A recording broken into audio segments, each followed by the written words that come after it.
I'm someone who keeps talking about being in the present, and it's not something that I keep saying, it's something that I truly believe in. And I feel it's always important to be in the present, focus in the present, because what I'm doing in the present will have an impact on the future. And you have to be slightly ahead, you have to be slightly out of the box, but at the same time, keeping it simple is something that is the key.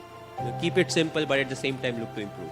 And that's what is something that's very important, not to throw in the towel till the result is there. Often, what we have seen in our sport also, often it happens that, a few runs are needed, the wicket is flat, they have more wickets in the dressing room. Then what happens is you tend to back off saying, okay, we have lost this game and, let's look for the next one. But what's important is still give in your best and still try to win the game from that position. And you can still get a lot of positives out of it. You think that slowly, okay, you are on track and you have started to achieve what you really wanted to achieve. But again, next stage becomes part of the process, because once you are at the top, there are people who want to catch up.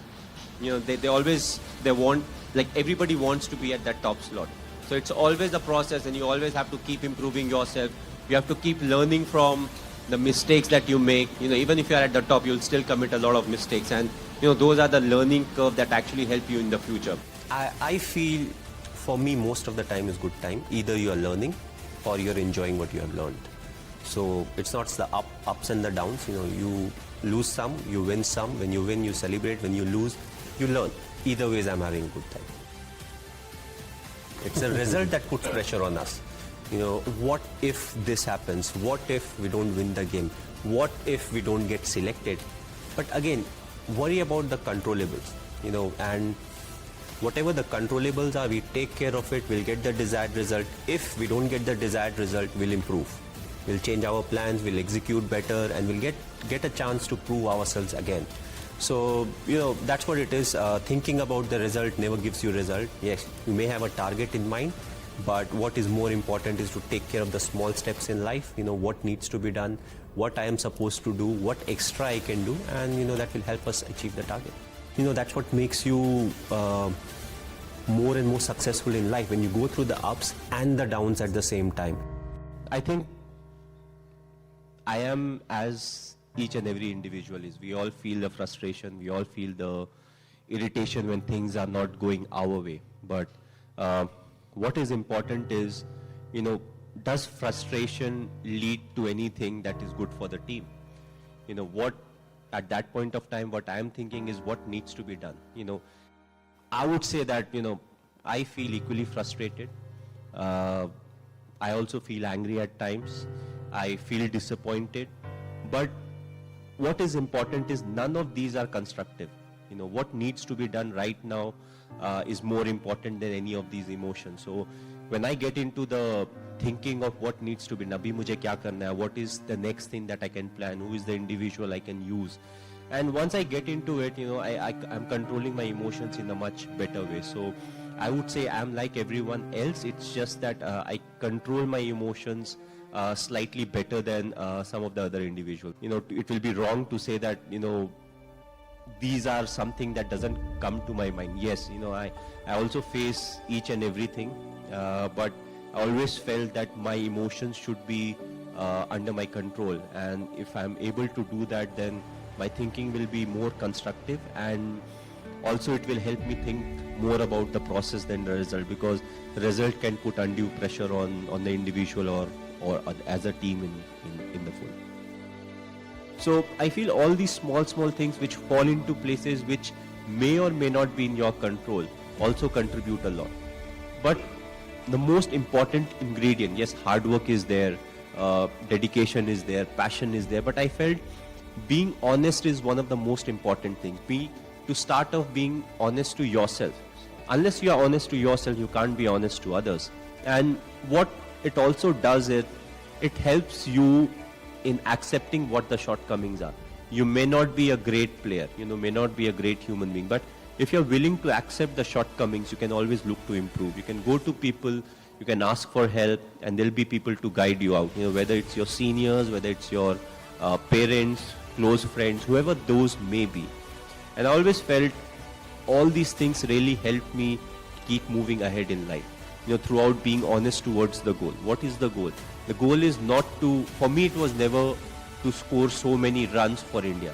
For me it was always, how we'll be able to win a game. Whether you are the captain or you're not the captain. What you want is, how much you have contributed for the team to win. And, if let's say, if I am not an athlete, if I'm not a professional cricketer or a badminton player, but if I've played enough sport in school, it becomes like a culture, and it helps you stay fit in life. So if you have sport every day as part of your life, even after you get a employment with any institution, you will make sure you take some time out of it, so that you are going to, let's say, badminton court or a tennis court to go and play some kind of sport. So even if nothing, it helps you be fit. But as I said, if you're playing, let's say, till 4th, everybody plays sport. Let's say from class 6 onwards to 12th also, if you're participating in sport, that's the chunk of time where you learn a lot about life. And as I said, when you are in sport, you're competing against someone. You will win some, you will lose some. It will teach you about the mistakes that you have committed. It will teach you how to get out of it, how you can't get demoralized out of it. And also in life, that's what it's all about. You can't get bogged down by the losses that you have had. You always have to look up. You have to take things in your stride, and you have to accept the mistakes that you have made. A lot of times we don't accept the shortcomings that we have. No, ye theek hai, wo theek hai. But you need strength to accept that, okay, there's some shortcoming in me or my game, because that's how you improve yourself. Well, personally, if you ask me, I feel, you have to be honest in life. You have to be honest to yourself. You have to be practical. You have to take risk in life, but at the same time, you have to be calculated. You can't just say, okay, I took a risky option at some point of time. You have to be ready for the kind of talent that's really needed to achieve what you want to achieve. But at the same time, you have to take risk in life. So for me, being honest in life is very important. Hard work that you have to put, irrespective of what your profession is. The hard work, the honesty, respecting the elders, which I feel is the key. If you don't respect the elders, be it your parents or be it anyone, it becomes very difficult to be successful in life. Being humble, when you enter, let's say, any big building, right from the first man you meet to maybe the managing director, you have to be the same to each and everyone. So that's what life is all about. Go through the difficult periods, fight it out. But if you can do it with a smile, that you'll become part of maybe the 5% persons, who can actually do it. Because at times we crib about life, about the tough period, but it's a tough period that actually make you a better human being.